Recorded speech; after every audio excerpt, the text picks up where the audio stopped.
next up, what is it actually like to sell your business? The process, but the emotion, the role of advisors, juggling the day job of running a company while managing the sale as well.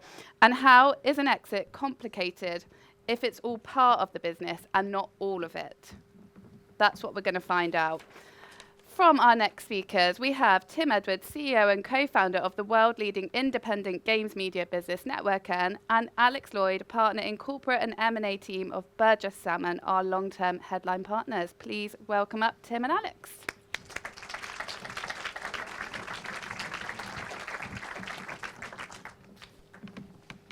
Well, hello, both of you. Hello. Alex, do you have a mic? It all works? All happy with that? Can you hear me? Thank you. So, Christian's talked a little bit about this, about the process of scaling a business and potentially exiting a business. We want to talk about multiple different aspects of it, as Steph has mentioned, about the process, the emotion. But to set the scene, Tim, if you could explain what NetworkN is, what you were seeking to sell, how, and we'll come on to the disaggregation and the corporate structure, but roughly the sense of the quantum of that compared with the core business. Sure. So our business, we're a media business, started about 12, 13 years ago, and we started making websites about video games. But once we were going, we'd do anything to get the tills ringing. And as part of just keeping the money coming in, we started an agency and an advertising network. And the basic idea was that if you're a kid who really loves Fortnite, we'll sell your ads. And that grew and grew and grew, and gradually got to the point where it's about 65, 70% of our total business was running an ad network. An ad network really is, we build some technology to run auctions on someone's webpage, and we have sales teams in the UK and US to sell those ads as well, and all the stuff that sort of generates off the back of that. And very roughly speaking, it became something like 70% by revenue of the whole, and but fewer than that by people. So it was about 50, 60-ish people working on the ad network side, and about 70% of the revenue. And it was complicated because obviously the media business that we owned as well was a customer of the ad network. So how many hats were you wearing during all this process? So we had sort of 3 trading businesses and a holding company and a US subsidiary. He's also forgetting the third business that's in there. Which we had an agency as well. So if you wanted to talk to gamers, if you wanted to sort of run a community around gaming, we would help you out.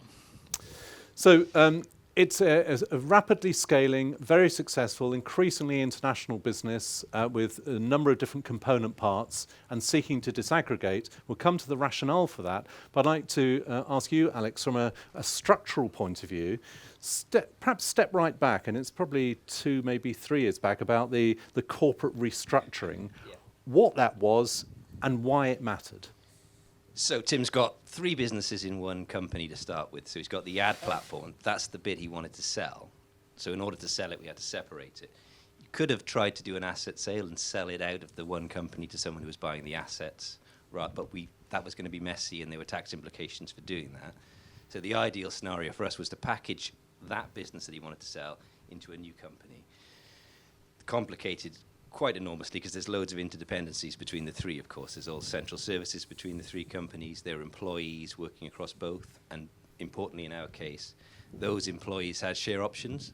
So if you're going to split them out, employees going both ways, you couldn't disincentivize them by removing their option arrangements. So we had to tidy up that at the same time. So that it was a capital reduction demerger, which you don't need to know the detail of. But please tell us lots. Let's not bother. No. In headline terms, what did that actually mean, and why might that be relevant to other companies? In headline terms, it was about 150 documents and a good few months of legal work to do it. In the middle of COVID. It's in the middle of COVID. It's a well-trodden thing to do, so nobody should be scared of doing it.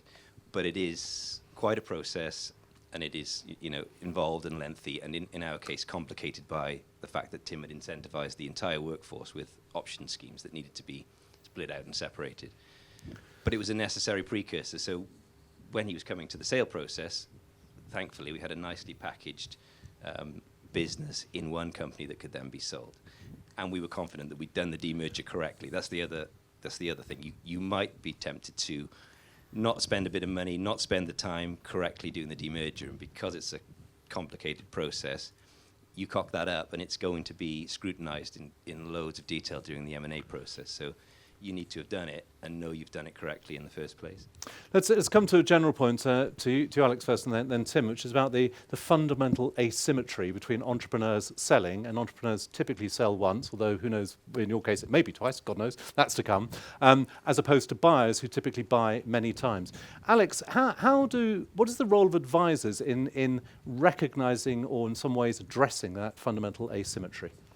Yeah, you've called it the emotional crescendo, which is rather overblown.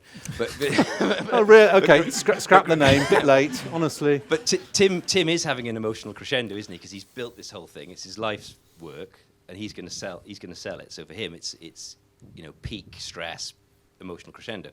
For me, it's one of many. So we're doing M&A deals all the time. So one of the main jobs is to bring perspective to it, and to try and ramp down the emotion and everything else. And that might be practical stuff, like sometimes I'd say, Tim, don't join this particular call.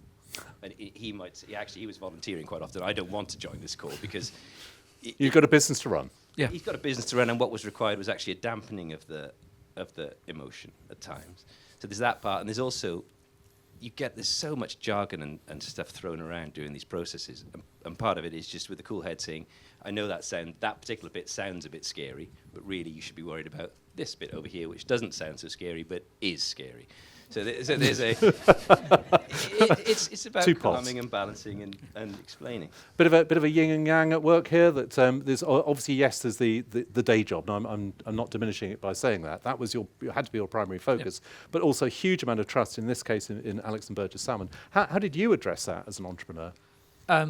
So there's a lot of work to do in just getting everything ready, and I think I was very lucky and fortunate that as the process of the demerger had happened, we'd got a really good sort of operations layer to just run the finance bit, run the HR bit, and so Amy, who's here, and Sophie, who's not, were able to sort of do a lot of the hard paperwork bit of finding all the information that the buyers needed, finding all the documents and everything else. The due diligence, the due diligence. Yeah. But that was relentless on everyone involved. But also the sort of challenges is that it's the games industry did brilliantly during COVID, and everyone was very, very happy about how that was going. And everyone in the games industry thought they were geniuses. But when kids started going back to school and weren't playing FIFA all day, suddenly it doesn't look quite as exciting. And so we were sort of connected to that. So we were trying to run a games advertising business and a games media business, whilst media was in a bit of a bother and the games industry was sort of in retrenchment. So it was there was a lot of moving parts. So the general point which will apply to any entrepreneur is perhaps don't underestimate the sheer amount of work that's involved in an exit, typically on your finance or operational teams, but emotionally, which we'll come on to into the protagonists and leaders. Amy's now on sabbatical, which will tell you everything. Related points, you had a deal apparently set in place, well underway, and fairly late on it fell over. What did you learn from that, other than no deal's a deal until it's a deal? So the background to this is we'd originally we were looking to sell to a competitor, and it was an amazing deal on the table. Understood it, and we were in the process of signing heads of terms. And on the day we were signing heads of terms, our biggest customer and the ad network handed in their notice. Literally that day. So I was in a call when we were going through the heads of terms. I got the email saying this customer is leaving, and I was just And working from home on my own. Sort of walked away and screamed at the countryside for about half an hour. And very roughly, what sort of size of the business? So they were about. So it was a difficult thing for us because we'd picked up this customer, and they're pretty small, about £1,000 a month generally when we started, and we grew them to about £1 million a month over the course of 2 or 3 years, and they were very pleased with what we'd done. Evidently, which is why they pulled. But then they also they were sniffing around buying us and buying our technology and capability. And I didn't really want to do that. And so we had a bit of a falling out, and we sort of said no to them buying us rather. And so, like, financially, it was probably a terrible decision in retrospect, but I still think we did the right thing there. Yeah. But it meant that a deal that would have been unbelievably good just walked out the door in the space of like an hour and a half. And which is amazing after many years of building a business and God knows how many thousands of hours of negotiating that particular exit. I think as a stand-back point, I'd ask you this. Were you tempted nonetheless to go along with the deal? Because there's a thing almost called deal drag. When you've been so long into a deal, you're emotionally committed to it, you think, I'll sign. Yeah, so... Even though they came back at a much lower level. So the purchaser sort of looked at it, and he was... The way they had structured this sort of thing was like, we understand the value of that customer, and we've parked the value over there into this bit. If they're not there, you would assume that we'd go, well, we get the rest of it. But it went from... like that to we'll give you £1 for your company. As much as that? Yeah. And I was in such a sort of emotional state that I went, well, let me think about it. And we spent probably 2 or 3 months like working out what that would be. So it would all have been upside in the back end rather than any cash up fronts. And just the sort of sunk cost of the time, effort, energy, just wanted to get something done, meant we probably spent another 3, maybe 6 months pursuing something that was like pointless. It is worth saying there that Tim's underplaying it slightly, but Greg's right. There was all this pressure, quite a lot of pressure on Tim to do this because he'd gone so far down the track. I mean, you've got the corporate finance advisors there, you've got the other side pushing for a sale. We weren't that far away from document. I was negotiating with their lawyer a lot, and maybe he waited a few weeks too long, but it was quite a brave thing to pull the plug. And when he says there was £1, it was £1 up front, but there was a lot of money at the back, so it wasn't there was no carrot. Yeah. And it wasn't just Tim taking a decision on behalf of himself. He's not the only shareholder of that business. No. It's his business partner, his ex-wife, James, his wife Alison. So there's those people and all the employee shareholders that we talked about earlier. So there's a lot of weight. So to cut the cord was, I think, quite a brave thing to do. And there's again a general point. Sometimes it's the decisions you choose not to take, which in this case we'll come on to, can yield so much value. It's not simply about just doing it because you're so well down the path. Let's talk about, you've touched on due diligence. Alex, from an advisor's point of view, talk about the marshalling of information, what is given when, how much of that was it was conduited through you, through Burgess Salmon, as opposed to directly from the team. What was your company's role in the information process? Well, Amy was really taking the hit on all of that, and because it went on for so long with the aborted deal first, then the next deal, the deal that actually completed. This is first of all a hell of a long time, and although the guys had prepared a data room and that data room had been updated, it's out of date by the time someone comes to do the diligence, and it's constantly a moving feast as this thing goes along. So there's repeated requests for information. In terms of the lawyer's role on that, it varies. So you could spend loads and loads of money on lawyers organising a data room, and all they'd be doing really is saying, Amy, could you give me this document so that I can put it in the data room, please? So there's a huge admin cost you can avoid. So structuring the scope of the lawyer's role on diligence is quite important. But in this case, it meant although we were answering questions and helping to present things and how you might dress something up or how you might fix something that's wrong, really Amy and Sophie were doing the bulk, and I'd say that's the right way to go unless it's a mega deal. And that point is absolutely well made, and it's undeniable the impact and importance of Amy and the team's role there. But I want to come to the more general point. Presumably also there's times when you simply just push back on information requests. Sometimes these are phishing exercises, particularly if they're competitors. The thing that blew my mind was like 5 days before we signed the deal, there was a sort of moment where their lawyers were saying, look, you've put that stuff in the data room, actually we're not going to read it, and like it's not going to be disclosed as part of it, and yeah, have that. And that was a fun day. Euphemisms ahoy. I want to talk about sorry, I was going to also say that there is that whole point that I think you're driving at is when do you release the sensitive commercial information, the pricing, and and a step further than that quite often. And I think in this case, they wanted to speak to some of the customers to gauge whether they're going to terminate as soon as the deal's done. So you ended up in a really, really tricky situation where you think you're going to sign, but we've already been stung once, remember. When do you actually let them loose on the key information, and when do you tell all the employees in detail? Because I'd like to come to that. You'll come to probably. Come to that latter point, but I think again that asymmetry point, an experienced advisor, whomever that may be, has had that sort of experience. When you release information is really almost as important as what you release. Tim, let's talk about some of those points there. The impact internally on Network N, in perhaps in two areas. First of all, how widely and when did you share the idea that you were intending to sell Publisher Collective? And I can imagine in an open, friendly, collaborative culture like Network N, it's quite difficult to keep such a big thing under wraps.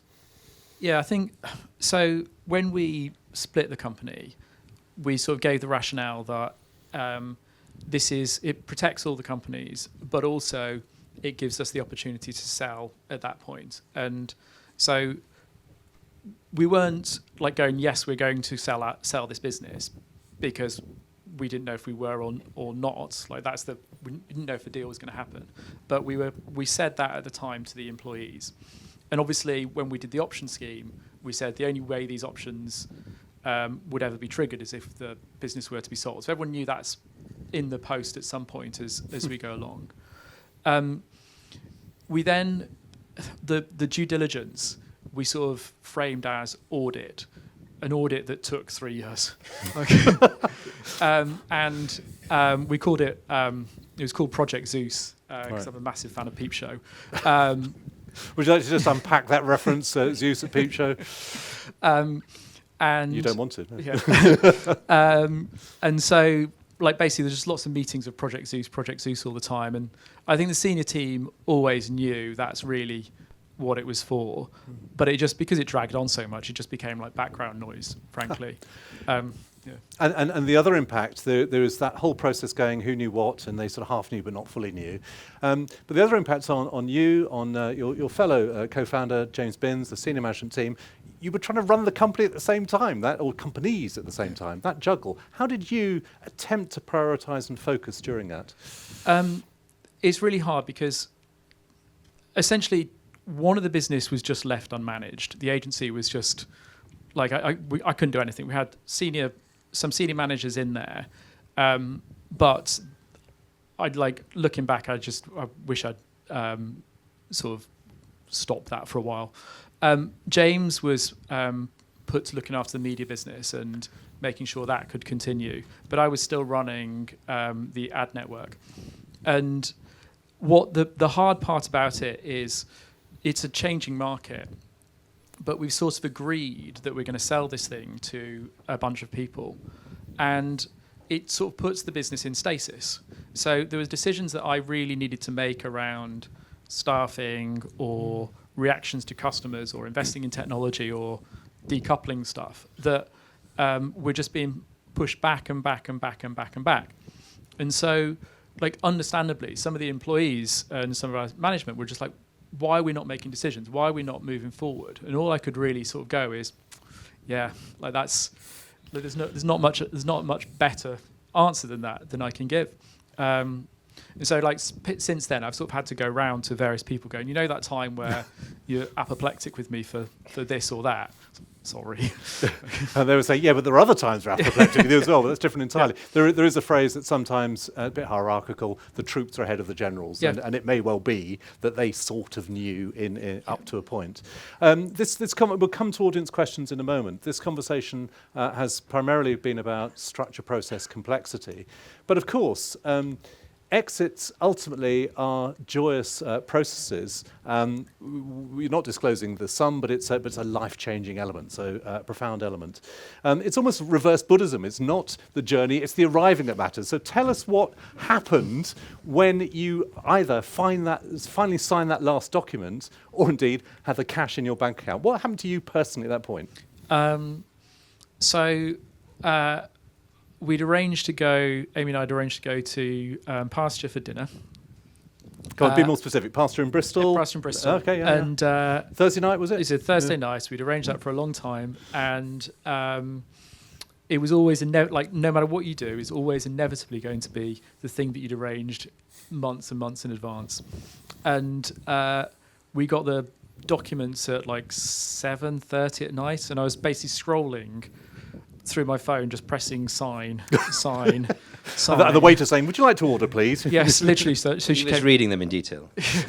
I'd read them quite. Well, that's back to the trust point for advisors, of course. But yeah. And just pressing sign.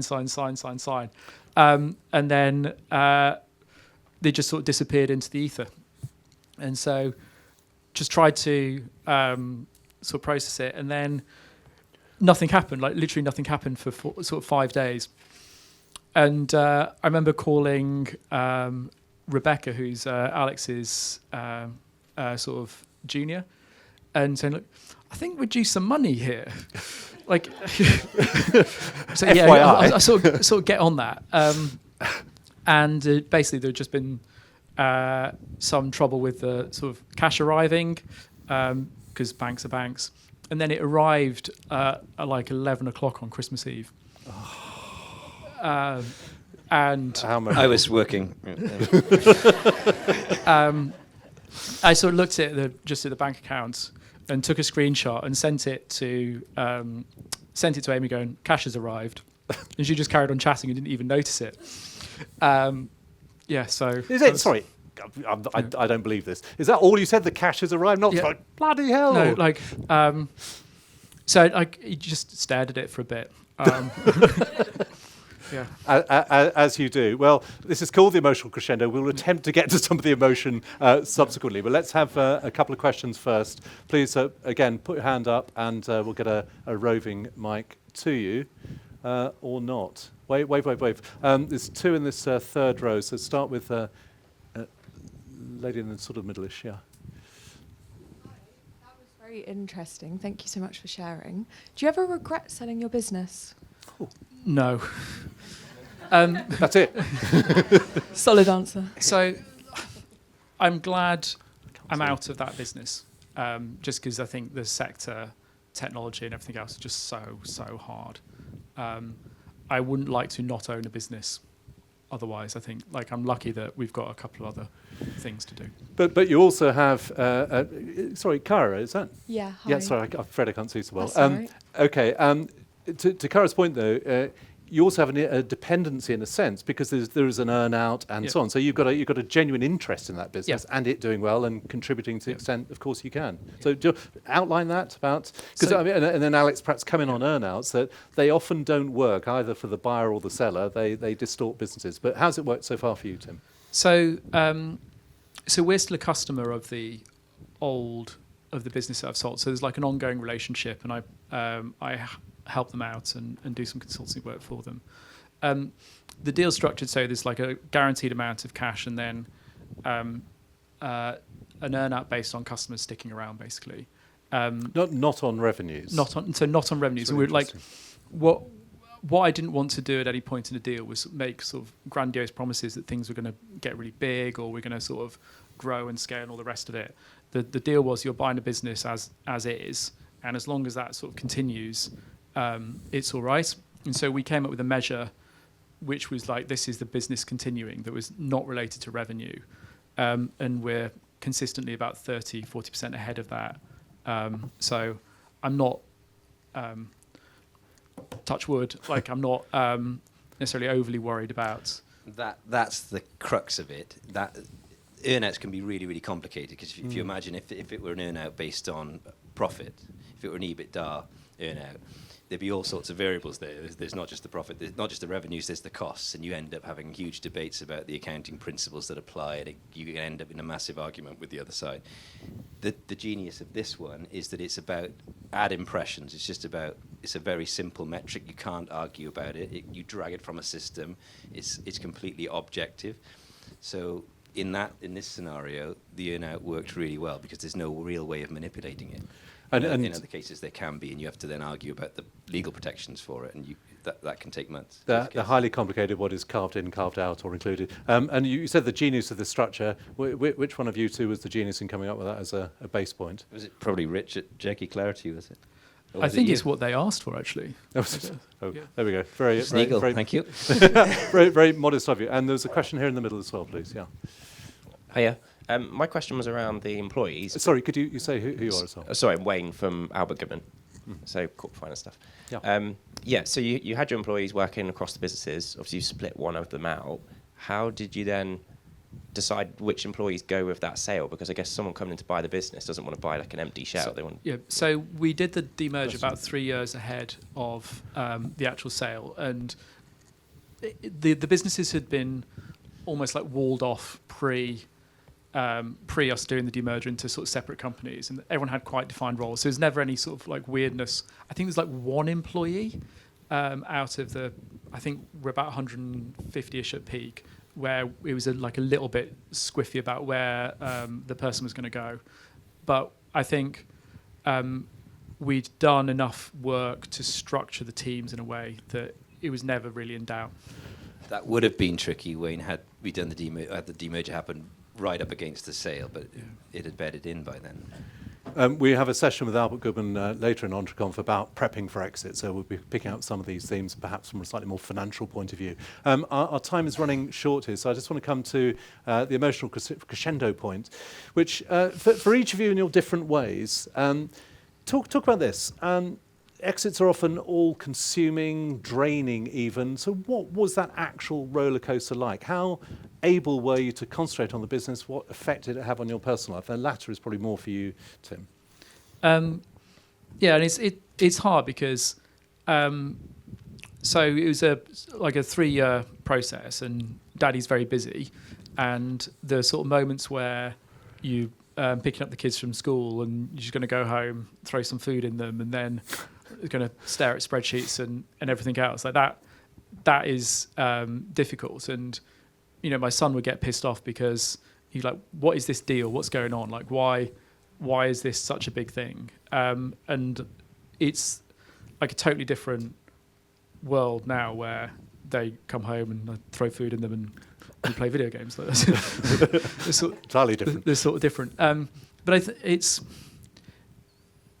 I have no like sadness that I'm not part of that company or that organisation anymore. I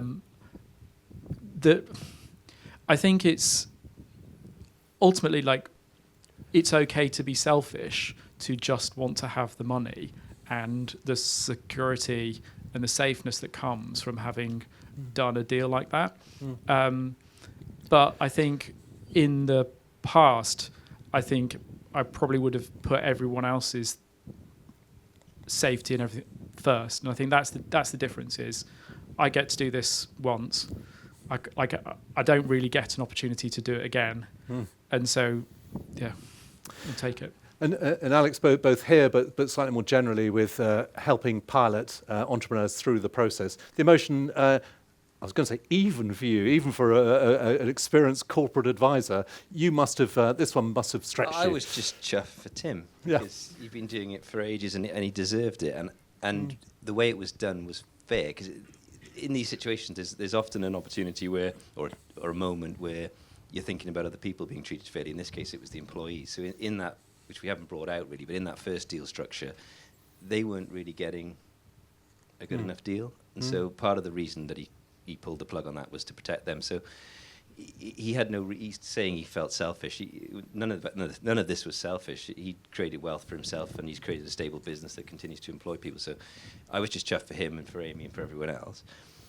But more broadly, you get all sorts of weird reactions. So we just did one which was it was like a cybersecurity business in Cheltenham, and it sold for quite a lot of money. And the founder, it's quite a big deal, and the founder there took a huge chunk off the table. And I phoned him up after we completed, and I was trying to say, what are you going to do with the money, hoping he'd be all happy. And he was sad after selling it, even though he just received a hell of a lot of money into his bank account. But his overriding feeling was that it was an anticlimax, and he was quite sad about it. So you get odd.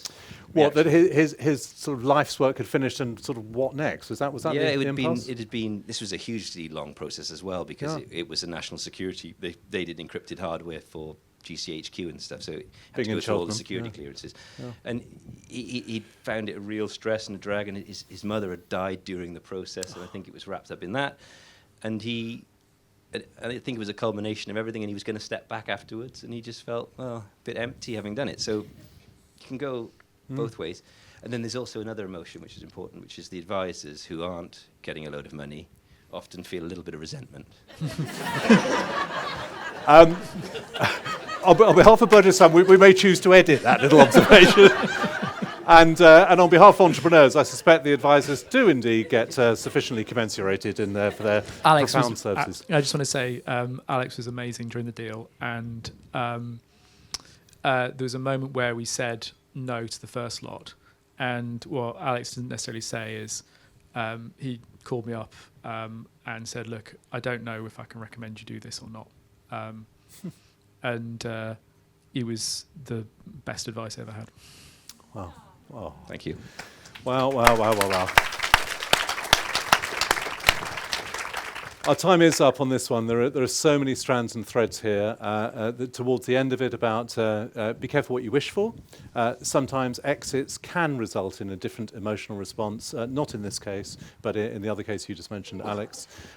Bear in mind always the need for profound, early, detailed involvement of advisors. Be careful not to assume a deal is going to happen because it's 3/4 done and it's just about there. Look out for those macro circumstances, which I think very much applied to that first iteration of the deal. If you are contemplating a deal, it's like a sort of trajectory of a rocket. It's the point at which you are now. Plan ahead for what that might be. So if there is anything like intensive demerger activity needed, anticipate that disaggregation point.